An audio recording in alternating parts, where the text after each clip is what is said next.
আসসালামু আলাইকুম সুপ্রিয় দর্শক, আশা করি সবাই খুব ভালো আছেন।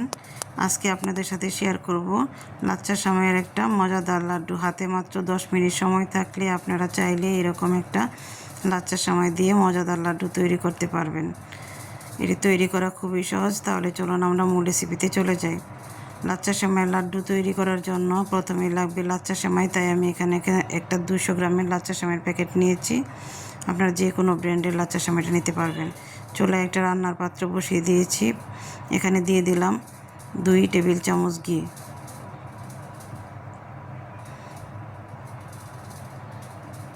ঘিটা যখন গলে আসবে তখন আমি এখানে আগে থেকেই 5টা কাজু বাদাম, 5টা কাঠবাদাম কুচি করে কেটে নিয়েছি। এখানে দিয়ে দিচ্ছি, একটু ভেজে নেব হালকা করে বাদামগুলি।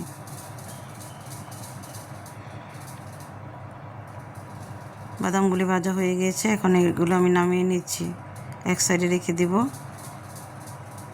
একই পাত্রের মধ্যে আমি এখন লাচ্চা সেমাইটা দিয়ে দিলাম।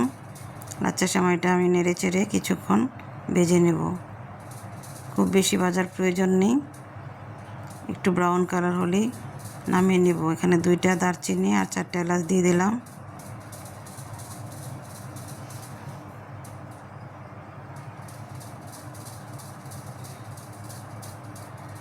সেমাইটা আমার ভাজা হয়ে গিয়েছে, এখন আমি চুলা থেকে সেমাইটা নামিয়ে নিব।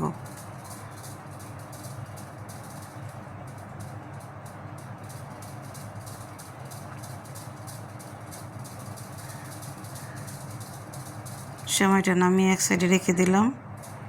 এখন একই পাত্রের মধ্যে আমি এখানে আরও 1 টেবিল চামচ ঘি দিয়ে দিলাম। এই লাড্ডুতে একটু ঘি দেওয়ার চেষ্টা করবেন, তাহলে এই লাড্ডুটা খেতে ভীষণ ভালো লাগবে। দিয়ে দিলাম 1 কাপ কোরানো নারিকেল। নারিকেলটা একটু হালকা করে ভেজে নিলাম।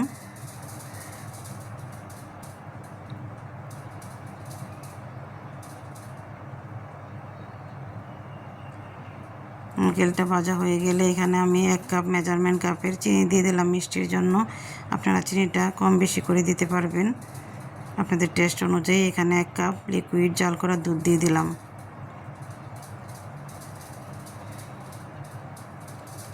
এখন আমি এখানে দিয়ে দিব অরেঞ্জ ফুড কালার আর রেড ফুড কালার একসাথে মিলিয়ে একটা সুন্দর কালার আসার জন্য।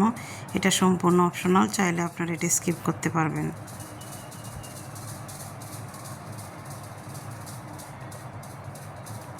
আমার কাছে কালারটি একটু হালকা মনে হয়েছে, তাই আমি আর একটু অরেঞ্জ ফুড কালার দিয়ে দিলাম। এখন আমি সেমাইগুলো এখানে দিয়ে দিব, আর যতক্ষণ পর্যন্ত পানি টেনে না আসবে ততক্ষণ পর্যন্ত ভেজে যাব, নেড়ে চেড়ে দিব।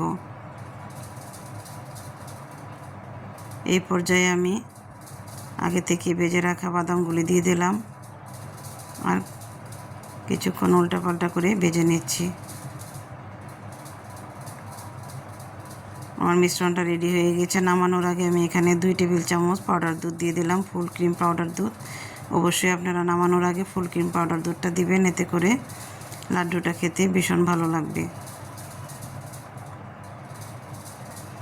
মিশ্রণটা রেডি হয়ে গিয়েছে, চুলা থেকে এখন নামিয়ে নেব। আর কুসুম গরম হলেই আমি লাড্ডুগুলো তৈরি করে নেব।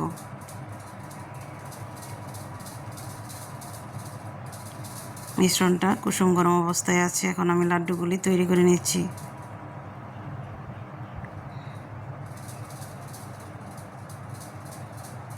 অল্প পরিমাণে হাতে নিয়ে এভাবে প্রথমে চেপে দিতে হবে, তারপর গোল গোল করে লাড্ডুর শেপ দিয়ে নেব। আপনারা দেখিয়ে বুঝতে পারছেন আমি কিভাবে লাড্ডুর শেপটা দিয়ে দিচ্ছি। এইভাবেই আমি সবগুলি লাড্ডু তৈরি করে নিলাম।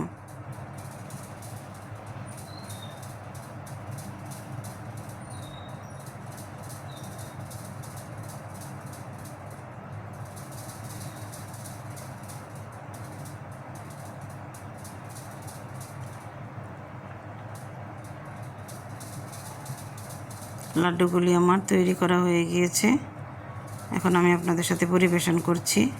এই তো আমার লাড্ডুগুলি হয়ে গিয়েছে। এটা খেতে ভীষণই ভালো লাগে। আপনারা একবার বাসায় অবশ্যই ট্রাই করবেন, দেখবেন খুবই ভালো লাগে। এই লাচ্চা সেমাইয়ের লাড্ডু বোঝাই যায় না যে এটা গাজরের লাড্ডু না।